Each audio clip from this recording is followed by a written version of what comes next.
গুলোকে বাঁচাবার জন্য, আমরা মুসলমান আমাদের অস্তিত্ব রক্ষার জন্য আব্দুল সত্তার, আব্দুল খালেদ, আব্দুল জব্বার যখন ভোটে দাঁড়িয়েছে, সমস্ত নামাজি রোজাদার মসজিদ মাদ্রাসা খানকা ওয়াকফ সম্পদকে লক্ষ্য করে, মুসলিম সমাজের অস্তিত্ব রক্ষাকে লক্ষ্য করে এর পক্ষে রায়টা দিলে এ বেটা মুসলিম সমাজকে বাঁচাতে পারবে, মাদ্রাসা বাঁচাতে পারবে, মসজিদ বাঁচাতে পারবে, খানকা বাঁচাতে পারবে, মুসলিম সমাজকে বাঁচাতে পারবে বেঈমান বেদিনদের হাত থেকে, কাফের মুশরিকদের হাত থেকে।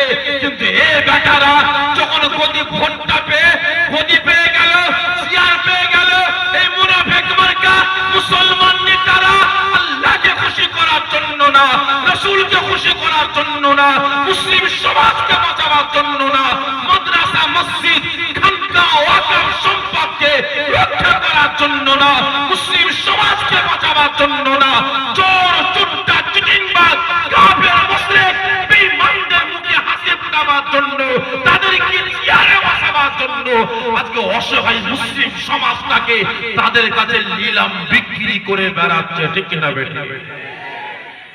কি এই বেটারাও সর্বপ্রথম জাহান্নাম হয়। কয় শ্রেণীর মুসলমান বললাম? দুই শ্রেণী। এক নাম্বার আমাদের মতো টুপিওয়ালা, দাড়িওয়ালা, জুব্বাওয়ালা, হাদিসওয়ালা,